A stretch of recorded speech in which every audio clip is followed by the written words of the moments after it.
Bonjour, ici Dr Frédéric Berriot, chiropraticien chez ABC Clinique Santé à Québec. Aujourd'hui, on va démystifier la différence entre la douleur aiguë et la douleur chronique et apprendre qu'est-ce qu'une gestion interdisciplinaire peut vous apporter dans ce genre de situation-là. Donc, première chose, il faut savoir que la douleur, c'est une sensation qui est expérimentée par la presque totalité des gens sous différentes formes. Et à la base, une douleur, c'est une interprétation du cerveau d'une stimulation douloureuse perçue dans le corps.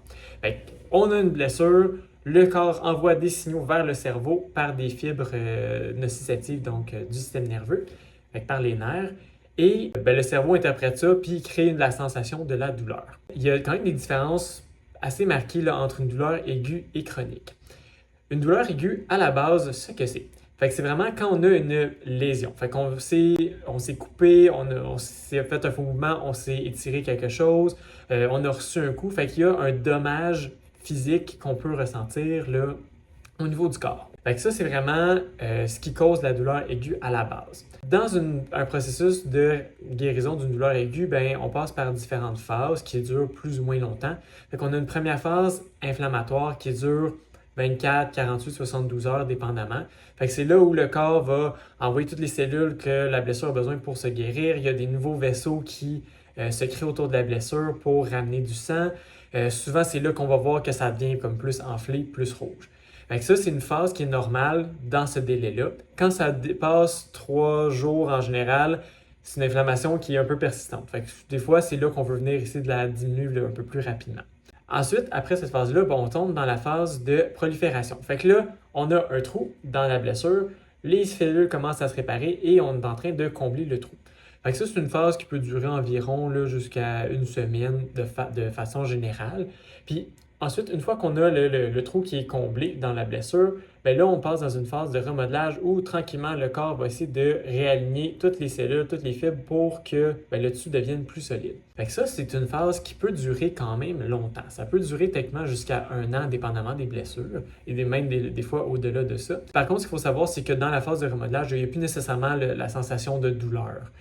Ça peut l'être un petit peu au début parce qu'il y a encore certains signaux neurologiques qui sont envoyés, mais la douleur ne dure pas toute cette période-là. C'est vraiment une période où le tissu devient juste de plus en plus solide. Ça, c'est vraiment ce qui se passe dans une douleur aiguë. En principe, une douleur aiguë, ça ne devrait pas durer plus que 1 mois en tant que tel. En fait, dans la classification, une douleur aiguë, c'est de 0, l'instant T, à 1 mois. Après ça, si la douleur persiste un petit peu plus longtemps, on tombe dans une zone subaiguë où on tombe entre 1 mois et 3 mois. Et là, une douleur qui reste au-delà de 3 mois, on tombe dans une douleur chronique. Dans le fond, dans une douleur chronique, le corps et le cerveau vont commencer à se remodeler un peu en fonction de cette stimulation douloureuse qui arrive de façon constante pour essayer de trouver des mécanismes par eux-mêmes pour essayer de diminuer cette stimulation-là. Souvent, on observe un peu une réorganisation du système nerveux. Il va venir faire des petits court-circuits, essayer changer un petit peu ses patrons d'organisation pour essayer de diminuer cette douleur-là par lui-même. Mais c'est souvent des mécanismes qui finissent par s'auto-entretenir aussi. Ce qu'il faut comprendre aussi, c'est qu'après tout ce temps-là, qu'après 3 mois, le corps a souvent compensé. Comme par exemple, si je me blesse à une épaule, puis qu'au début, j'ai tendance à me tenir un petit peu plus haut comme ça ici, ma blessure à l'épaule peut être guérie au bout de 3 mois. C'est juste que le fait que je me sois tenu dans une mauvaise posture tout ce temps-là, ça amène des contractures au niveau de plusieurs muscles. Et avec le temps, le cerveau commence à interpréter ça comme étant la posture normale. Une posture qui reste de façon similaire va être juste intégrée dans la norme du corps. En tant que tel, après 3 mois, mon corps comprend qu'il est supposé rester de même s'il n'y a plus nécessairement de blessure.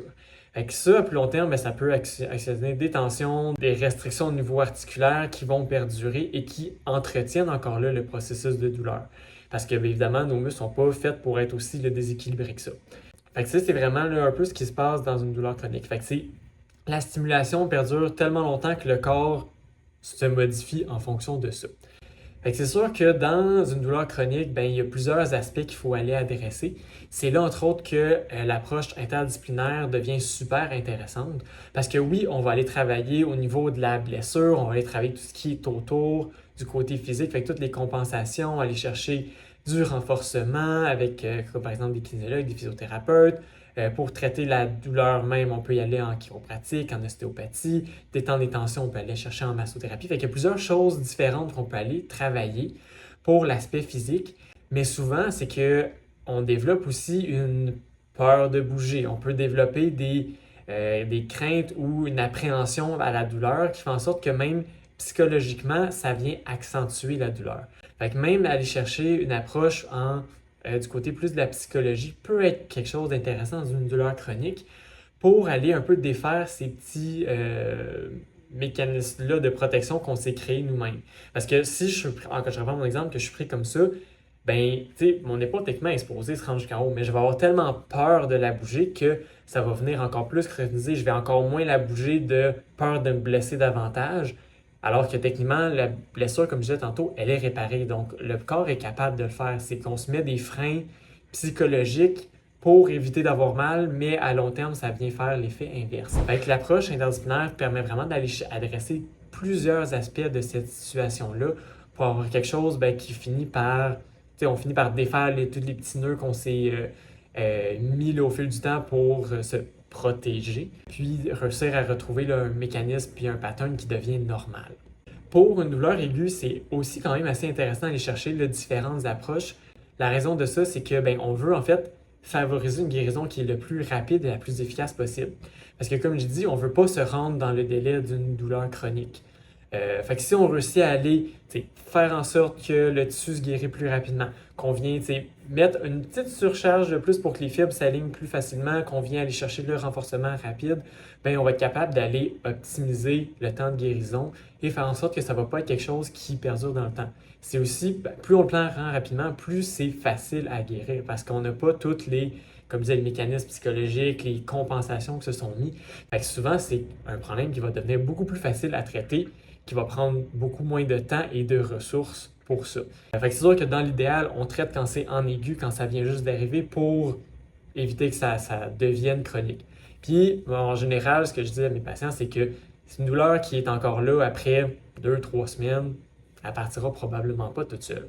Fait que c'est là que ça peut valoir la peine de faire, on va aller faire un petit check-up, peu importe le professionnel que vous allez voir, juste voir, y a-t-il quelque chose qu'on peut faire pour essayer d'accélérer le processus, puis au moins rentrer un peu là, dans l'engrenage de la récupération et de la régénérescence des tissus.